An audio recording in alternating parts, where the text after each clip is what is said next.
Habari za wakati huu tena, mpendwa mtazamaji wa Even TV.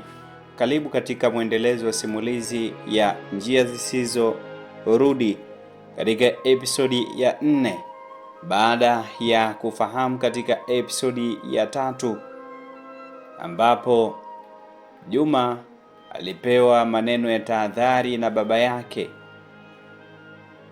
na baada ya hapo akiondoka, siri ya baba ilifungua macho ya Juma kwa hatari mpya, ujasiri unaohitajika na maamuzi ambayo yatamfanya awe kiongozi wa maisha yake mwenyewe. Baada ya kutazama katika episodi hiyo ya 3, sasa twende tukaangalie episodi ya 4.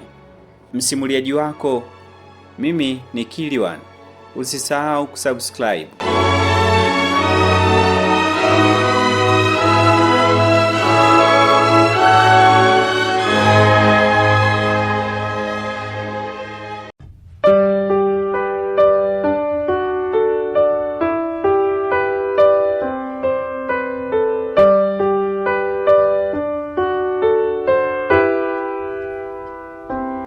Ilikuwa siku nyingine, mvua ikinyesha kwa nguvu kidogo, watu wakiharakisha hatua sokoni, magari yakivumika kwa umbali, kipanya kinaporomoka. Juma alipoamua kujaribu njia ya Rashidi, hofu na matumaini vilipishana. Moyoni mwake pesa zilikuja haraka, lakini kila senti ilikuwa na gharama. Dunia haikuwa tayari kumpa raha bila kulipia. Wakati Juma akipiga hatua kwenye lami yenye matope, mvua ikimwagika kwa mabonde ya viatu, akizungumza kwa sauti ya ndani yenye hofu na uchungu mchanganyiko, lakini pesa hizi zitaleta wapi? Kila kitu kinahisi vibaya, na Aisha nitamwambia lini? Sauti ya honi ya gari likipita, kelele za watoto wakicheka kwa mbali. Rashidi akacheka kwa ujanja. Haya Juma, hiyo ni nguvu ya kweli. Kila kitu kinachotaka kufanyika kinaanza kwa ujasiri. Huwezi kuchelewa. Dunia inahitaji mtu kama wewe. Sasa lazima uonyeshe nguvu yako. Juma akijaribu kudhibiti hofu, akimwambia Rashidi, lakini kila hatua ninayoichukua inauma wengine. Kwa nini lazima iwe hivyo? Rashidi kwa sauti yenye hila na kidogo ya giza akamwambia, kwa sababu rafiki, kila ndoto ina gharama. Ukiitaka kubadilisha maisha yako, lazima uingie kwenye dunia ya watu wanaopenda dhahabu ya haraka. Hapo ndipo giza lilipoanza kuonekana. Juma aliona jinsi ndoto ya haraka ya fedha ilivyoanza kupoteza furaha yake. Kila mtu anayetumia tamaa hupoteza kitu: muda, uaminifu, au hata upendo. Sauti ya mlango wa nyumba ilisikika ukifunguliwa kwa nguvu, majani yakikokota, mvua ikinyesha chini ya paa la mbao.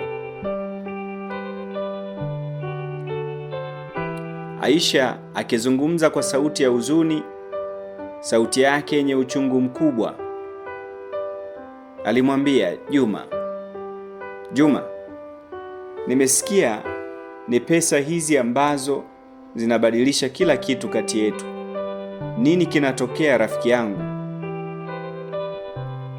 Juma akijaribu kuelezea, macho yake yakiwa na huzuni.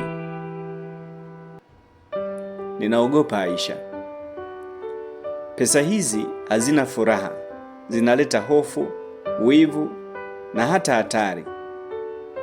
Lakini familia yangu wanahitaji, lazima niendelee. Na hivyo Juma alianza kuona ukweli mkali. Kila pesa inayoletwa haraka inakuja na machozi ya siri, lakini haikuwa tayari kuacha ndoto yake, hata kama inamaanisha kuingia kwenye giza. Sauti ya mgongano sokoni, watu wakijibizana, kelele za vurugu, na Rashidi kwa sauti ya amri yenye nguvu kidogo ya hatari. Angalia Juma, dunia hii haikubali hafifu. Ukitaka kupata nguvu, lazima uchukue kila nafasi. Fanya tu na pesa zitakuwezesha kubadilisha maisha yako milele.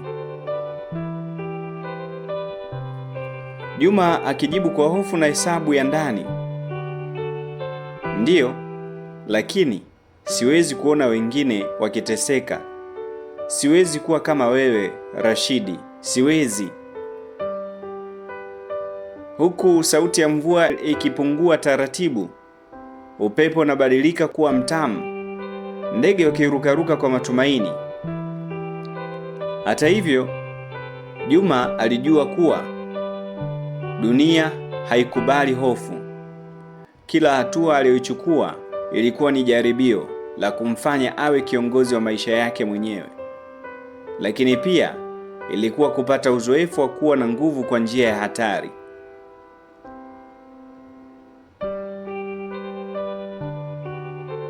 Sauti ya mlango ikisikika ukifungwa taratibu, kelele za wanyama wa karibu, majani yakisogea. Na kwa wakati huo, Juma alianza kuelewa, pesa ni nguvu, lakini pia ni dhambi ikiwa hutumii kwa uangalifu. Kila ndoto ya haraka huleta giza lake. Upendo na uaminifu ni hazina ambazo hazina bei, na ni rahisi kuupoteza ikiwa unaingizwa na tamaa. Sauti ya Juma akitabasamu kidogo, mvua ikiacha, mwanga wa jua unatafuta kuingia. Juma kwa sauti ya matumaini, na hata kama dunia inalazimisha giza, ndoto yangu bado ni mwanga. Nitalinda familia yangu, Aisha, na maisha yangu ya kweli. Mwisho wa episodi ya 4. Lakini katika episodi ya 5 nini kitaendelea? Bila kusahau, mpendwa msikilizaji, na kuachia funzo katika episodi hii ya 4. Pesa haramu au rahisi huleta huzuni na hatari. Ndoto inahitaji ujasiri, si njia za mkato. Nikushukuru sana kwa kuwa nami mwanzo hadi mwisho wa simulizi yetu hii ya Njia Zisizorudi.